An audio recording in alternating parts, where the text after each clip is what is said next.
Bonjour à tous et bienvenue, je suis Laetitia et vous écoutez l'essentiel.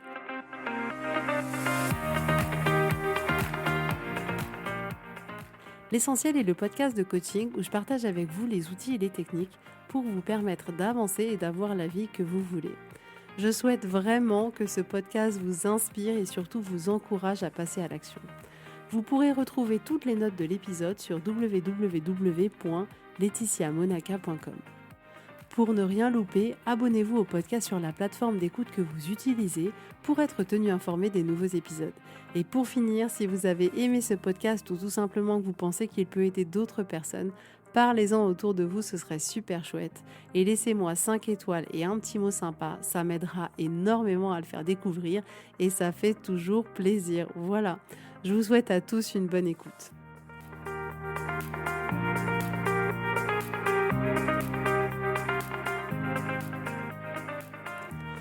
Coucou tout le monde, j'espère que vous allez bien. Je suis très contente de vous retrouver aujourd'hui pour un nouvel épisode. J'espère que vous avez passé une super semaine, que vous vous apprêtez à passer un super week-end. En tout cas, je suis très heureuse d'être avec vous aujourd'hui. Aujourd'hui, j'avais envie qu'on parle ensemble de la positivité. C'est quelque chose qui a été très important dans ma vie, ce côté un peu, ouais, il faut être positif, faut pas être négatif. Être négatif, c'est mal. On se doit toujours d'être souriant, extrêmement positif. Et en réalité, être négatif, ça n'aide en rien. Donc, soyons positifs. Et on est vraiment dans une société qui cultive ça, qui cultive ce positivisme un peu à toute épreuve. Et on nous demande, comme ça, sans s'en rendre compte, ok, il faut sourire, il faut être heureux, il faut pas être négatif. On n'aime pas d'ailleurs les personnes négatives en général. On dit, oh non, cette personne-là, elle est trop négative. Non, on met vraiment en avant, on met vraiment en valeur ce côté positif, ce côté être positif. Et quand on y réfléchit, c'est un peu aussi ce qu'on demande, nous, à nos enfants en tant que parents. Et c'est là où je vois à quel point la maternité m'apprend énormément sur moi, sur la vie, sur mes blessures, sur tout ce qui reste encore à cheminer. Et c'est vrai qu'on peut se rendre compte comme ça qu'on peut être amené à demander à nos enfants d'être souriants en fait. Si tu fais la tête, ça nous va pas. Si tu pleures et qu'il n'y a pas de raison, ça nous va pas. Et on attend d'eux qu'ils soient souriants. Pour la simple et bonne raison, en réalité, c'est pas tellement pour qu'ils soient souriants, c'est que quand on voit nos enfants pas bien, et ben ça nous met pas bien. Et c'est souvent ça dont il est question, c'est que quand on a quelqu'un en face de nous qu'on peut considérer comme négatif, ce qui va nous embêter, c'est que ça va générer quelque chose à l'intérieur de nous qui fait qu'on va pas forcément se sentir bien. Et donc, pour éviter ça, on voudrait essayer de demander à tous les gens qui sont autour de nous qu'ils soient positifs, qu'ils soient souriants. Et nous, en tant que parents, si vous vous rendez bien compte, souvent, c'est aussi ce qu'on va pouvoir demander. Pour les femmes aussi, c'est la même chose. Pour les femmes, il y a vraiment ce côté, voilà, une femme, elle est douce, elle est souriante, elle s'occupe bien de la maison. C'est un peu comme si on n'avait pas le choix d'être autrement. C'est-à-dire que si vous vous remarquez bien, si vous voyez un homme qui fait un peu la tête, qui paraît quelqu'un de très souriant, on va rien en dire en réalité. Alors que si c'est une femme, alors là, ça va poser une question vraiment différente. Et là, on va se dire... Non, mais elle est de mauvaise humeur, elle a quelque chose qui va pas, elle fait tout le temps la tête. Alors ça, c'est le truc pour les femmes, elle fait tout le temps la tête. Donc encore plus en tant que femme, on nous demande comme ça d'être toujours hyper positif. Donc on peut avoir tendance comme ça à vouloir être positif à tout prix. Et il faut bien comprendre que tout ça, ça a du sens. C'est-à-dire que oui, on aime les gens positifs parce que je suis convaincue que dès lors où on se sent bien, dès lors où on pense à l'intérieur de nous des choses qui sont... qui nous donnent de l'énergie, on émane une certaine énergie. Et qu'effectivement, quand on est vraiment positif de manière sincère, de manière authentique, on dégage une énergie qui est très intéressante pour nous et pour les autres. À contrario, quand il y a des choses qui vont pas bien dans nos vies, qu'on a des idées voilà pas très sexy dans notre tête, à ce moment-là, on a une énergie qui est bien plus basse. Donc ça a du sens en fait qu'on ait toujours cette quête de vouloir rechercher les choses positives. Mais aujourd'hui, j'aimerais vraiment qu'on échange ensemble sur ce côté qui nous sert pas du tout. C'est-à-dire que oui, c'est bien de vouloir aller chercher ce qu'il y a de beau dans les choses. Je suis la première à le prôner, je trouve ça formidable, mais il n'y a pas que ça. Et les inconvénients en réalité qu'on va remarquer de vouloir être positif à tout prix, c'est que on s'écoute plus. La méthode, non mais tout va bien, tout va bien, tout va bien, non mais c'est bon, relativise. fait que à un moment donné, on n'écoute plus cette part de nous qui a quelque chose à nous exprimer. Donc s'il y a quelque chose qui ne va pas dans notre couple et qu'on se sent malheureuse et on se dit non mais tout va bien, il est formidable, c'est quelqu'un de gentil, je peux compter sur lui, tout va bien, tout va bien, tout va bien, ça écoute cette part de nous qui est là en train de nous hurler genre non mais là je me sens inconfortable, là il y a quelque chose qui me convient plus, il y a quelque chose qui me va pas, il y a peut-être un besoin qui est pas écouté. Et donc, on va mettre tout ça sur le tapis et on va pas du tout s'écouter.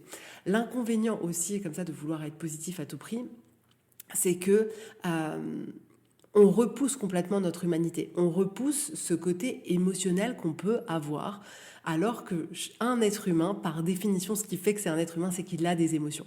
Et donc, en voulant être positif à tout prix, on va vouloir chasser toutes ces émotions négatives qu'on peut avoir. Et là, c'est là encore une perte immense pour nous parce qu'en réalité, c'est ces émotions-là qui font qu'on est vivant, c'est ces émotions-là qui nous font apprécier les émotions positives, c'est ces émotions-là qui nous font aussi re-réguler ce qui a besoin d'être régulé, qui sont aussi un signal d'alerte pour nous dire wow, ma cocotte, là, il y a un truc qui va pas, tu te sens peut-être pas en sécurité, tu te sens peut-être pas comprise, peut-être qu'il faut ajuster quelque chose dans ton environnement, dans l'échange peut-être avec une personne. C'est un signal d'alerte qu'on a besoin d'écouter. On a besoin de l'écouter pour voir, ok, est-ce qu'il est valide ou est-ce que finalement c'est une peur qui est irrationnelle et c'est à moi de réguler mon système nerveux pour le dire, wow, t'inquiète pas, on va pas mourir, on n'est pas attaqué par un lion, ça va aller. Mais on a besoin d'écouter notre humanité, d'écouter nos émotions. Et ce principe de vouloir dire mais tout va bien, tout va bien, tout va bien, ça veut dire je n'écoute pas, je n'écoute pas, je n'écoute pas, je n'écoute pas. Donc c'est tellement pas constructif pour nous, c'est tellement maltraitant. Et ça nous oblige à continuer à porter un masque, à continuer à ne pas être authentique, à continuer à dissimuler qui on est, ce qu'on ressent, parce qu'on est là à vouloir toujours paraître non mais moi tout va bien, tout est parfait, tout est nickel, tout est machin. Ça ne veut pas dire qu'on a besoin d'informer les gens quand il y a quelque chose qui ne va pas, mais ça veut dire que même pour nous-mêmes, on doit tenir ce masque. Et j'ai rencontré tellement de femmes qui savaient plus, en fait. En fait, je sais plus si ça va pas, parce que je suis tellement habituée à faire comme si que je me pose plus la question et je continue à avancer, mais sans vraiment décider pour moi, décider de choisir quelque chose qui m'épanouit vraiment. L'autre point aussi, c'est que à partir du moment où on se dit mais tout va bien, tout va bien, tout va bien, sans écouter ce qu'il y a derrière, on se laisse du coup pas la chance que les choses elles changent, que les choses elles évoluent. On se donne pas la chance de prendre en compte notre avis, de prendre en compte ce dont on rêve au fond de nous, ce qui nous conviendrait le mieux. Il y a peu de chances du coup que les choses elles changent de manière instantanée, juste parce qu'on se dit tout va bien, tout va bien, tout va bien. Donc là encore, on voit à quel point ça nous est pas utile du tout. Et on est tellement habitué à ce fonctionnement-là parce que c'est tellement mal vu de pouvoir à un moment donné, wow, tu as une émotion négative, t'es pas contente, ça ne te convient pas, non, s'il te plaît, tais-toi, nous n'avons pas envie d'entendre ton avis. On est tellement habitué à ça que naturellement on met tout ça de côté, mais on peut passer à côté de nous, à côté de notre vie. C'est ça qu'il faut se rendre compte, c'est que à ne pas vouloir écouter ce que tout notre corps a à nous dire, on passe à côté de toutes les informations qui nous permettraient d'avancer exactement là où on a envie d'avancer d'une manière qui soit constructive pour nous, d'une manière qui nous nourrisse, d'une manière qui soit là et on soit là, waouh, ok, c'est bon, j'ai entendu, j'ai compris et j'y vais. C'est en écoutant ça qu'on peut prendre des décisions qui sont tellement différentes. Et moi, j'ai envie qu'on arrête d'être dans ces schémas qui sont hyper maltraitants, d'être là à dire, OK, je dois sourire tout le temps parce que c'est ce qu'on me demande, c'est ce que la société attend de moi, c'est ce que peut-être mon mari attend de moi, ce que mes collègues attendent de moi, ce que... Non. Et à un moment donné, de faire ce chemin vers soi. En fait, de ne pas se cacher quelque part avec un beau masque souriant, mais d'aller vraiment à la rencontre de soi avec beaucoup d'amour, avec beaucoup de compassion, avec beaucoup de bienveillance, pour aller écouter tout simplement ce que tout notre être a à nous dire. Et peut-être que pour certains, ça marche, ce côté tout va bien, je me le répète 100 fois par jour, et du coup, ça va mieux. Tant mieux. La vérité, c'est qu'on est tellement tous différents que si ça marche pour certaines personnes, j'ai envie de vous dire, c'est formidable. Moi, ce que j'ai pu rencontrer pour moi personnellement ou pour d'autres personnes, c'est que ça ne marche pas. Ça peut permettre de faire semblant plus facilement pendant un certain temps, mais en réalité, ça ne change pas la qualité de ce qui se passe à l'intérieur de nous. Et c'est vraiment de ça dont on a besoin. On a besoin de faire en sorte que ce qui se passe à l'intérieur de nous soit vrai, soit authentique, soit bon, soit délicieux, qu'on les choisit vraiment volontairement. Et pour ça, on a besoin d'aller voir ce qui se passe à l'intérieur. Et aujourd'hui, vraiment, ma proposition pour vous, c'est ça, c'est de pouvoir sortir de ce côté, ok, je relativise, tout va bien, ça va, on a une vie qui est quand même chouette, c'est plutôt pas mal, etc. Ça ne veut pas dire que tout ça c'est faux, attention. Ça ne veut pas dire qu'on n'a pas besoin de se dire, oui, effectivement, j'ai de la chance, je suis en bonne santé. Et c'est déjà une bonne chose, c'est vrai. Et ça, je le prends. Mais je vais aller aussi écouter cette part de moi qui me dit, wow, il y a un truc qui ne va pas. Et donc là, aujourd'hui, c'est ça, je voudrais qu'on puisse basculer le focus. C'est-à-dire qu'aujourd'hui, on va parfois avoir tendance à être dans ce focus. Ok, non mais je relativise et tout va bien. D'ailleurs, en fait, en réalité, on est souvent dans soit dans le tout va bien, soit dans tout va mal, tout va mal, tout va mal, et je reste dans ma boucle. Et dans ces deux espaces-là, c'est pas là où on peut le plus cheminer et le plus construire un chemin qui va aller là où on a envie d'aller. Donc on a besoin de s'éloigner un peu de ce focus de je fais semblant tout va bien, ou alors waouh tout va mal, tout va mal, tout va mal, tout va mal, pour aller tout simplement à l'intérieur de soi. Je veux que le focus il soit au contraire d'aller explorer, ok, mais là si il y a quelque chose qui ne va pas, ok, il y a quelque chose qui ne va pas, je peux le répéter pendant des heures ou je peux faire semblant, ça on a vu, ça ne marchait pas. Soit je peux aller voir à l'intérieur de moi et me dire, ok, mais qu'est-ce qui ne va pas réellement ? Pourquoi ça me déclenche tout ça ? Qu'est-ce qui me manque ? De quoi j'ai besoin ? Qu'est-ce qui est aussi douloureux à l'intérieur de moi pour générer tout ça ? Pour pouvoir aller explorer. C'est là que c'est intéressant. C'est là que c'est vraiment intéressant. Parce que si par exemple vous êtes en couple et que vous vous dites non mais tout va bien, en plus c'est quand même quelqu'un de respectueux, c'est quand même quelqu'un de sympa, et vous sentez que ça va pas. Et si vous vous dites, mais ok, non mais tout va bien, je relativise, ça va, ça vous permettra pas d'aller trouver la solution. Si de l'autre côté vous êtes là, mais j'en ai marre, mon couple, j'en peux plus, j'en ai marre, ok, c'est factuel, c'est certainement ce que vous ressentez, mais ça vous aidera pas non plus. Par contre, si vous allez voir à l'intérieur de vous, vous dites, ok, mais qu'est-ce qui fait que dans mon couple, quand je suis en présence de mon mari, j'ai une tension. Qu'est-ce qui fait que j'ai peut-être pas envie de le voir ? Qu'est-ce qui fait que je me sens pas à l'aise ? Est-ce que j'ai vraiment l'impression de pouvoir être moi avec lui ? De quoi j'aurais besoin ? Qu'est-ce que peut-être il m'apporte pas et que j'aimerais qu'il m'apporte ? Et à partir de ce moment-là, c'est là où vous allez avoir des cadeaux qui vont arriver. C'est là où vous allez avoir toutes ces informations qui vont vous dire, wow, j'avoue, en fait, moi j'ai envie qu'on sorte tous les deux ensemble. J'ai envie qu'on passe du temps de qualité ensemble. Et finalement, il est au boulot, je suis au boulot, on rentre le soir. Peut-être que il est en train de regarder un truc perso dans son coin ou sur son téléphone. Et puis les journées, elles se répètent. Et c'est ça qui me manque en fait. Et à partir du moment où on identifie toutes ces choses qui ne nous conviennent pas réellement, c'est là où on a la possibilité de pouvoir poser les meilleures actions du monde, parce qu'on sait exactement ce qui ne nous convient pas et ce qu'on a envie. Et à partir de ce moment-là, on va pouvoir échanger avec la personne, par exemple, qui partage notre vie, que ce soit un homme, une femme, peu importe, et on va pouvoir dire, ok, en fait, voilà, moi, je me sens seule, j'ai envie de passer plus de moments de qualité avec toi. Est-ce que tu penses qu'on pourrait, et là, vous avez une proposition certainement à faire, mais c'est là où vous allez pouvoir échanger et dire, voilà ce que j'aimerais avoir. Est-ce que tu es OK pour qu'on essaye tous les deux ?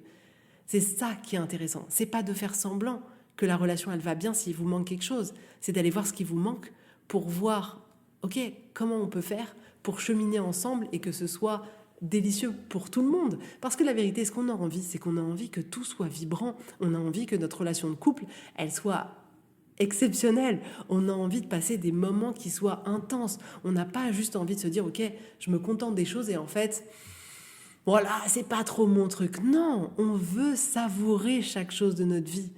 C'est comme vous pouvez décider de manger n'importe quoi au dîner, hop, je prends un truc qui me passe sous la main, voilà, j'aime pas trop, je m'en fiche un peu, je mange comme ça. Ou alors vous dire, wow, j'ai tellement envie de manger un repas ce soir qui qui éveille mes papilles, qui soit bon, où dès que je vais prendre la première bouchée, je vais être là, ouh, j'adore. Mais pourquoi on se contenterait de moins que ça? Pourquoi? Non, moi je suis pas d'accord avec ça. Moi j'ai envie tous qu'on soit en extase le plus possible sur tout ce qu'il y a dans notre vie. Ça veut pas dire qu'on le sera tout le temps et c'est ok, mais en fait, on a quand même tous la possibilité de mettre plus d'extase dans nos vies. Ça n'appartient qu'à nous. Personne ne le fera à notre place. Ce travail d'aller voir à l'intérieur de soi, qu'est-ce qui se passe, qu'est-ce qu'on aimerait peut-être de différent, il n'y a que nous qui pouvons le faire. Personne ne le fera à notre place. Personne, à un moment donné, va ouvrir, toquer à la porte, excusez-moi, bonjour. Alors aujourd'hui, je viens vous aider, je voudrais savoir, est-ce que vous êtes heureux ou pas? Qu'est-ce que vous voulez de plus? Qu'est-ce qui vous convient? Qu'est-ce qui ne vous convient pas? Personne ne le fera. Personne ne le fera. C'est à nous de créer cette relation avec nous-mêmes, d'aller voir au fond de nous et d'aller nous servir en premier. D'être à notre propre service. On a tendance à facilement être au service des autres, mais là, moi, je vous propose d'être à votre propre service. De pouvoir avoir ce date avec vous-même et de vous dire, ok, ma cocotte, je vais pas te lâcher. Là, je vois qu'il y a un truc qui va pas. On fait pas semblant. Viens, on fait pas semblant. Parce que de toute manière, entre nous et nous, on sait qu'on n'est pas bien, même si on porte le masque. Et il y a des fois, on portera le masque et c'est pas grave, mais t'inquiète, ma chérie, on va être là ensemble et on va essayer de faire en sorte que ce masque-là, on n'ait plus besoin de le tenir. C'est ça qui est intéressant. C'est d'aller à la rencontre de soi, d'aller se soutenir soi, d'aller former la meilleure équipe avec soi, plus que d'aller paraître quelque chose. Et je pense que la vie d'aujourd'hui, les réseaux sociaux, tout ça, cet amas-là, nourrit ce côté-là, nourrit ce côté, oh regarde, j'ai posté une photo sur Instagram et ma vie a l'air d'être formidable. Non, je vous assure, la vie, elle est parfaite pour personne. On a tous nos démons, on a tous nos traumatismes, on a tous nos peurs, nos craintes, nos insécurités. Tous, même si vous voyez la personne la plus inspirante pour vous au monde sur les réseaux sociaux ou ailleurs et vous dites non mais elle est parfaite, elle a une vie parfaite, je vous assure que non. On a tous, c'est le propre de l'être humain. Si vous trouviez une personne dans ce cas-là, presque elle ne serait pas humaine. On a tous nos vagues, on a tous nos hauts, nos bas, mais ce qui est intéressant dans ce chemin de vie-là, c'est d'être là pour soi, pour justement ne pas se noyer, mais être là pour se récupérer, se remettre dans le bateau et dire « Allez ma chérie, viens, on va aller dans une autre direction, il y a trop de tempêtes de ce côté-là ». C'est ça qu'on veut. Parce que la vie, elle n'est pas là pour faire en sorte qu'on soit heureux. La vie, elle est faite pour nous challenger. Donc on sera challengé. Tout au long de notre vie, on sera challengé. Peu importe les sujets, on sera challengé. J'ai envie de vous dire, si vous avez des enfants, vous avez été challengé au départ de ne pas réussir à en avoir. Après, vous avez été challengé parce que vos enfants étaient petits, c'était difficile. Après, vous avez été challengé parce qu'en fait, vos enfants étaient un peu plus grands et peut-être un peu plus de répondants et ne faisaient pas ce que vous leur disiez de faire et c'était le bazar à la maison et c'était challengeant. Et après, vous allez avoir des enfants qui vont quitter la maison et ça va être challengeant. Et après, vous allez avoir des enfants adultes et ça va être challengeant. Et après, vous allez avoir des enfants qui peut-être vous les verrez un peu moins parce qu'ils seront adultes, ils auront leur vie, leur famille, leurs enfants, et ça va être challengeant. La vie, elle est là pour nous challenger. On ne veut pas faire semblant, on veut apprendre à créer cette force, à créer cette complicité avec nous-mêmes pour surmonter ces challenges, pour avancer. Mais je ne crois pas que le fait de se dire en permanence « tout va bien, tout va bien, tout va bien », ça va faire en sorte que tout va bien. Non. Par contre, je suis convaincue que la rencontre avec soi, que d'aller vraiment à l'intérieur de soi, aller voir qu'est-ce qui fait peur, pourquoi, ça, c'est intéressant. De savoir qu'on a la capacité que s'il y a un challenge qui arrive dans notre vie, s'il y a une vague qui arrive dans notre vie, on sera là pour nous, on sera là pour nous soutenir et on sait qu'on va avancer, on sait qu'on va aller chercher quelque chose qui est toujours dans notre intérêt, qui nous nourrit plus, qui nous fait plus vibrer. Ça, c'est intéressant. Vous voyez ce que je veux dire? Et c'est vraiment ça que je voulais partager avec vous aujourd'hui.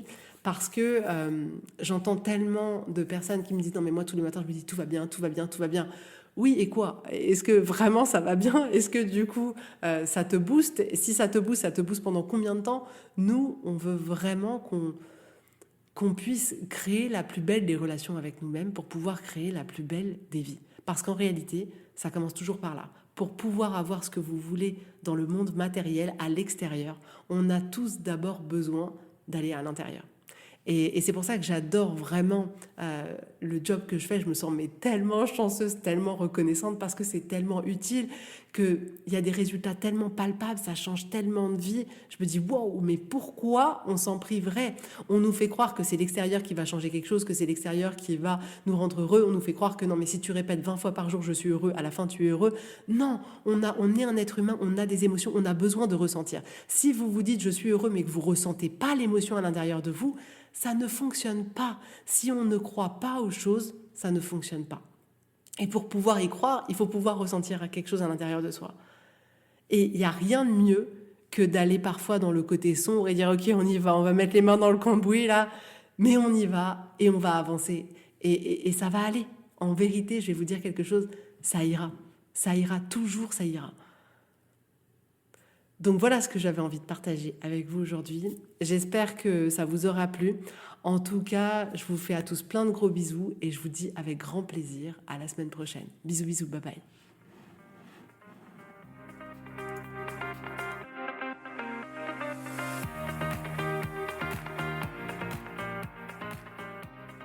Donc si vous voulez aller plus loin, si vous sentez que vous êtes prête, que c'est le moment pour vous, que vous avez envie que les choses elles changent, que vraiment vous avez vraiment cette envie de vivre une transformation, d'aller plus loin, de mettre concrètement en application tout ce dont je parle dans ce podcast pour vraiment changer votre vie.